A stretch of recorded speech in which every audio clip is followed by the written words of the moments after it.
اس لیے کہ قسم کھا کر اللہ فرما رہا ہے، زمانے کی قسم ہے کہ سب لوگ تباہی میں ہیں سوائے ان کے جو 4 شرطیں پوری کریں۔ وہ نجات جان لیجئے محض کلمہ گو ہونے کی بدولت نہیں ملے گی۔ بسم اللہ الرحمن الرحیم۔ السلام علیکم دوستو آج کی ویڈیو میں کامیابی کی وہ 4 شرائط بیان کی گئی ہیں جن پر اللہ رب العزت نے قسم اٹھائی ہے، لہٰذا ان 4 شرائط کے بغیر کسی صورت کامیابی ممکن نہیں۔ تو آئیے دیکھتے ہیں وہ 4 شرائط کون سی ہیں۔ یہاں کامیابی کا اعلیٰ معیار نہیں بیان کیا جا رہا بلکہ اس کا کم سے کم معیار بیان کیا جا رہا۔ میں ذرا توجہ دلاؤں گا اس بات کی طرف، سطحی طور پر ذرا ہو سکتا ہے کہ اس میں کوئی مغالطہ پیش آ جائے۔ تقابل کیجئے ذرا، ایک سورۃ العصر ہے، والعصر ان الانسان لفی خسر الا الذین آمنوا وعملوا الصالحات وتواصوا بالحق وتواصوا بالصبر۔ ایک سورۃ التین ہے، والتین والزیتون وطور سینین وہذا البلد الامین لقد خلقنا الانسان فی احسن تقویم ثم رددناہ اسفل سافلین الا الذین آمنوا وعملوا الصالحات فلہم اجر غیر ممنون۔ اب ان کا تقابل کیجئے۔ سورۃ العصر یہ بتا رہی ہے کہ سب لوگ تباہی میں ہیں سوائے ان کے جو 4 شرطیں پوری کریں۔ سورۃ التین میں اول تو صرف 2 شرطیں بیان ہوئی، 2 بیان نہیں ہوئی، کام ہلکا ہو گیا نا، آسان ہو گیا۔ یہاں 4 ہیں، ایمان، عمل صالح، تواصی بالحق، تواصی بالصبر۔ وہاں ہے ایمان اور عمل صالح صرف۔ نمبر 2 یہ کہ وہاں فرمایا گیا فَلَهُمْ أَجْرٌ غَيْرُ مَمْنُونَ، ان کے لیے تو بہت بڑا اجر ہے جس کا سلسلہ کبھی منقطع نہیں ہوگا۔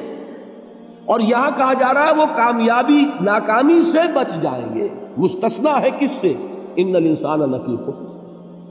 یہ بالکل ایسے ہی ہے جیسے کہ کسی کو آپ بچے کو، طالب علم کو کہیں محنت کرو، کوشش کرو، فرسٹ ڈویژن میں پاس ہو جاؤ گے، اور کسی سے آپ یہ کہیں کہ محنت کرو، کوشش کرو ورنہ فیل ہو جاؤ گے۔ اب ان دونوں کے درمیان جو فرق ہے وہی فرق ہے سورۃ التین میں اور سورۃ العصر۔ ایک ہے ابشار، بشارت دینا، ایک ہے انذار، خبردار کرنا۔ اور آپ کو معلوم ہے کہ کسی بھی تربیت کے اندر ان دونوں چیزوں کی ضرورت ہے۔ کبھی ایسا ہوتا ہے کہ ڈانٹ ڈپٹ کی ضرورت پیش آتی ہے، دھمکی کی ضرورت پیش آتی ہے، باز آ جاؤ، اپنے رویے کو درست کرو ورنہ پکڑ ہوگی، سزا ملے گی۔ کبھی آپ شاباش دیتے ہیں، ہمت کرو، گھبراؤ نہیں، تمہارے اندر صلاحیت ہے، مایوس نہ ہو، ہمت تمہاری کیوں جواب دے رہی ہے، تم بڑے ذہین ہو، محنت کرو، بڑے اعلیٰ درجات ملیں گے۔ قرآن مجید میں یہ دونوں رنگ ہیں جو اختیار کیے گئے، ایک تبشیر کا رنگ ہے، ایک انذار کا رنگ۔ سورۃ العصر میں انذار کا رنگ ہے، خبردار، تمام انسان ہلاکت اور بربادی کا نوالا بننے والے ہیں سوائے ان کے جو 4 شرطیں پوری کریں، الا الذین آمنوا وعملوا الصالحات وتواصوا بالحق وتواصوا بالصبر۔ یہ منیمم پری ریکویزٹس ہیں، کم سے کم لوازم ہیں نجات کے، ان سے کم تر پر نجات کا کوئی سوال نہیں۔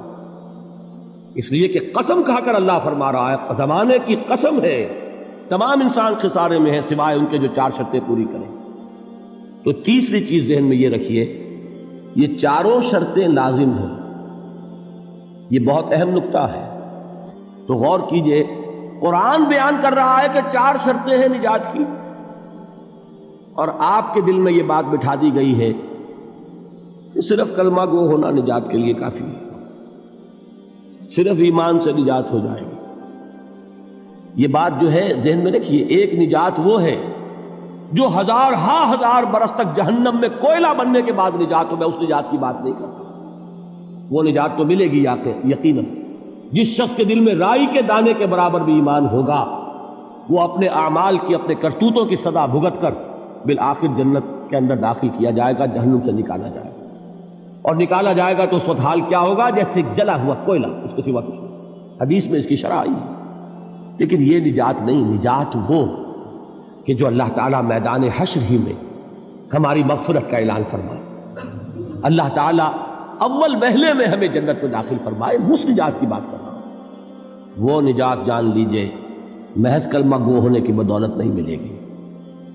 اس نجات کے لیے شرط اول ایمان، شرط دو عمل صالح، شرط ثالث تواصی بالحق، اور چوتھی شرط تواصی بالصبر۔ یہ قرآن کا بیان ہے، یہ کسی انسان کا کلام نہیں ہے کہ اس میں ترمیم کی۔ جی دوستو، اگر ہم محشر کے میدان سے سیدھا جنت الفردوس میں جانا چاہتے ہیں تو ہمیں کم از کم ان 4 شرائط پر ضرور عمل کرنا پڑے گا۔ ویڈیو کو لائک اور شیئر ضرور کیجئے، اور مزید اس طرح کی ویڈیوز کے لیے چینل کو سبسکرائب کیجئے۔ اللہ حافظ۔